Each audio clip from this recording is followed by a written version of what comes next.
Pastor, പ്രിയ കൂട്ടായ്മ അംഗങ്ങളെ, എന്റെ കർത്താവേ, എന്റെ ദൈവമേ എന്ന മഹത്തായ വിശ്വാസ ഭാഷ്യം ലോകത്തിന് നൽകിയ തൊട്ടറിഞ്ഞ വിശ്വാസത്തിന് പ്രതിപുരുഷനായ വിശുദ്ധ തോമാസ് ലീഹ, ഗലീലയിൽ ജനിച്ച മൈലാപ്പൂരിൽ മരിച്ച ഭാരതത്തിന്റെ അപ്പസ്തോലൻ, ഇരട്ട പിറന്നവൻ എന്നർത്ഥമുള്ള ദീദിമോസ് എന്ന് വിളിക്കപ്പെടുന്നവൻ, 12 ശിഷ്യന്മാരിലൊരുവൻ, യേശുവിന്റെ ശുശ്രൂഷയിൽ ജാഗ്രതയോടെ വ്യക്തതയോടെ ധീരതയോടെ മുന്നേറിയ ക്രൈസ്തവ വിശ്വാസത്തിന്റെ ആൾരൂപം. സുവിശേഷത്തിൽ, പ്രത്യേകിച്ച് യോഹന്നാന്റെ സുവിശേഷത്തിൽ യേശുവിന്റെ മുറിവിൽ സ്പർശിച്ചു വിശ്വസിക്കുന്ന വിശുദ്ധ തോമാസ് ലീഹയുടെ മിരിവാർന്ന ചിത്രം അതിമനോഹരമായി വർണ്ണിച്ചിരിക്കുന്നു. വധഭീഷണി നിലനിൽക്കുന്ന സാഹചര്യത്തിൽ ഈശോ ലാസറിന്റെ ഭവനത്തിൽ പോകുമ്പോൾ നമുക്കും അവരോടൊപ്പം പോയി മരിക്കാം എന്ന് പറഞ്ഞുകൊണ്ട് മറ്റു ശിഷ്യന്മാരെ ധൈര്യപ്പെടുത്തിയ വിശുദ്ധ തോമാസ് ലീഹ, സംശയവും വിശ്വാസവും ഒരേ നാണയത്തിന്റെ 2 വശങ്ങളാണെന്നും സംശയത്തിന്റെ ശരിയായ പ്രതികരണം നമ്മെ ആഴമായ വിശ്വാസത്തിലേക്ക് നയിക്കാനുള്ള കഴിവുണ്ടെന്നും സ്വന്തം ജീവിതത്തിലൂടെ ആ പുണ്യനാഥൻ കാട്ടിത്തന്നു.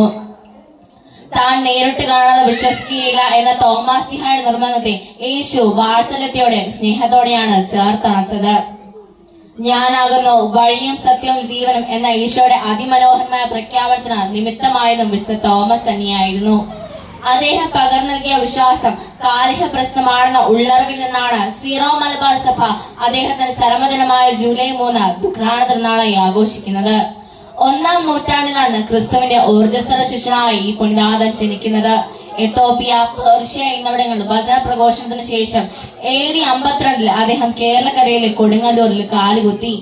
കേരളീയരുടെ ഇടയിൽ അത്ഭുതങ്ങൾ പ്രവർത്തിച്ചുകൊണ്ട് ക്രിസ്തുവിനെ അവിടുന്ന് പ്രഘോഷിച്ചു. അദ്ദേഹം സ്ഥാപിച്ച പള്ളികൾ ഏഴര പള്ളികൾ എന്ന പേരിൽ അറിയപ്പെടുന്നു.